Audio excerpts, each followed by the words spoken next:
Ai ajuns vreodată la capătul puterilor tale când nu mai înțelegi ce se întâmplă sau crezi că totul s-a terminat înainte de a începe cu adevărat? Atunci acest episod este pentru tine.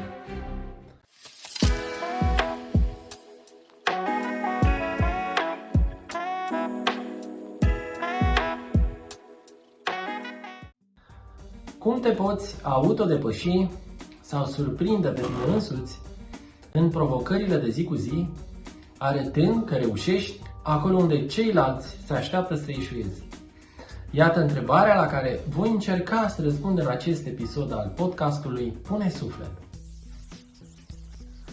De asemenea, vei mai descoperi 5 secrete care te vor ajuta să faci față cu brio unor provocări importante, cum să atingi un nivel de performanță optim și cum să te pregătești pentru a răspunde unor solicitări tot mai însemnate. Deci să trecem la treabă. Ce înseamnă să-ți depășești propriile limite sau puteri? Să exersezi obiceiul ca în situațiile limită să mergi mai departe în ceea ce ți-ai propus, chiar dacă simți că nu mai poți, nu mai înțelegi sau nu mai ești motivat să continui. Dar pentru a putea ajunge în starea în care putem primi cu încredere orice provocare, doar pentru a o depăși cu succes, e nevoie să facem 5 lucruri esențiale. Interiorizarea. Împrejurările dificile prin care trecem ne împing adesea la capătul puterilor sufletești și trupești, punându-ne la grea încercare răbdarea și toată capacitatea de adaptare de care dispunem. Aceste împrejurări creează pentru noi necesitatea unui aport suplimentar a tuturor resurselor la care putem apela în ceea ce facem, înțelegem sau simțim în manifestările noastre zilnice. Odată ce ne-am angajat ferm să mergem înainte, indiferent de obstacolele inerente apărute, împrejurările dificile ne ajută, oferindu-ne prilejul ideal de a ne convinge că ne aflăm pe calea cea bună. Dar, pentru a înțelege și a recepta corect astfel de situații limită, e nevoie să ne adunăm toate puterile și să căutăm adânc în noi sensul și motivația ultimă a strădanilor noastre. Este nevoie de exerciții de focalizare pe semnificația obiectivului dorit și de încredere în ajutorul pe care îl vom primi la momentul oportun din partea celorlalți, pe care doar în acest fel îi putem convinge de importanța contribuției lor la rezultatul final. Valoarea aproapelui.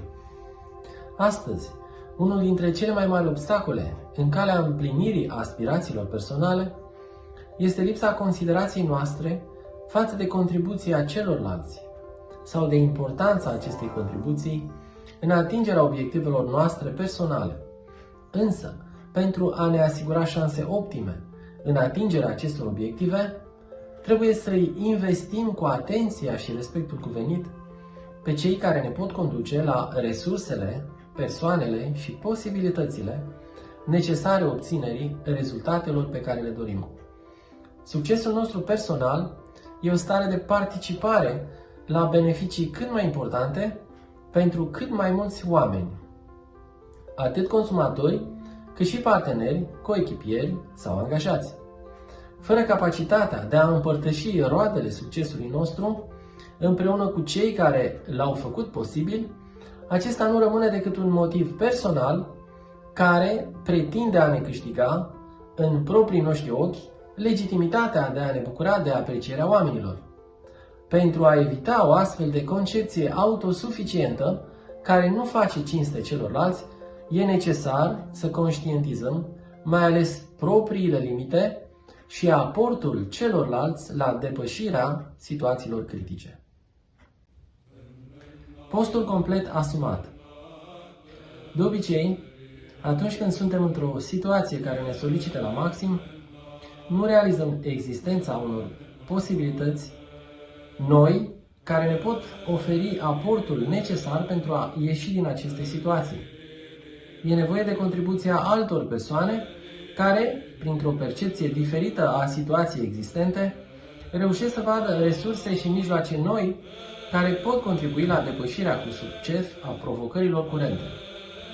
Însă, pentru a deveni conștienți de existența acestor posibilități, dincolo de ceea ce noi putem vedea din interiorul propriilor limite, este bine să apelăm la un instrument care nu dă greș niciodată: postul complet. Postul complet ne oferă cea mai bună terapie de refacere a puterilor trupești, dar mai ales a celor sufletești și spirituale, care în acest fel sporesc, deschizându-ne perspective nebănuite în strădanile noastre de zi cu zi. De asemenea, putem beneficia de participarea și susținerea unor oameni care, asemenea nouă, înțeleg importanța autodepășirii și aportul ei la rezultatele obținute la nivelul unei comunități. Astfel, împreună vom reuși să mergem mai ușor pe calea pe care am pornit, descoperind mereu persoane și resurse noi de care vom putea beneficia și în viitor. Conectarea pe verticală. În situațiile dificile, care ne solicită la maximum din toate punctele de vedere, adesea nu mai reușim să ne detașăm și să privim dincolo de ceea ce se află în fața noastră și ne ține pe loc. Și totuși, dacă încercăm să privim către finalitatea întregului nostru demers, vom realiza că avem nevoie de ajutor din afara sferei noastre de competență, pe care noi înșine nu ni-l putem oferi. În aceste momente de luminare, este bine să privim în sus, acolo de unde vine toată inspirația și puterea prin care cele mai îndrăznețe aspirații umane s-au transformat mereu în realitate spre binele nostru al tuturor. Astfel, vom primi și noi curaj și încredere pentru a căuta mai departe resurse și persoane care pot contribui efectiv la depășirea cu succes a oricăror provocări. Acest exercițiu ne va permite să ne lărgim perspectiva asupra demersului nostru antreprenorial și să vizualizăm clar sensul acestuia împreună cu importanța tuturor factorilor implicați în realizarea lui.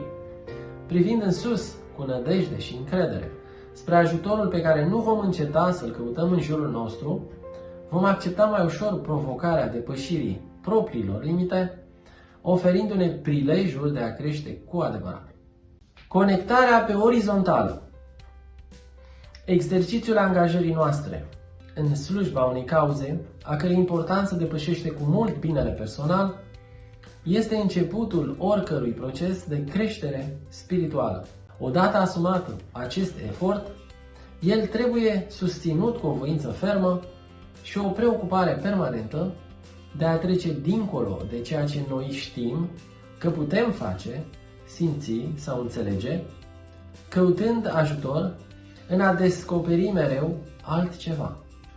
Acel altceva este exact ceea ce ne lipsește pentru a putea ajunge acolo unde ne dorim și este chiar motivul principal de a ne apropia cu încredere și respect de cei care ne pot ajuta în acest sens. Alte persoane au experimentat deja ceea ce noi ne dorim și ne lipsește, înțelegând bine ceea ce noi ne dorim și putând să ne ofere informații esențiale asupra modului în care putem și noi ajunge la rezultatul pe care îl dorim. De aceea e foarte important să câștigăm încrederea acestor persoane care se află înaintea noastră pe calea pe care am pornit, pentru a putea înainta mai ușor în propria noastră călătorie, cu sprijinul și încurajarea lor.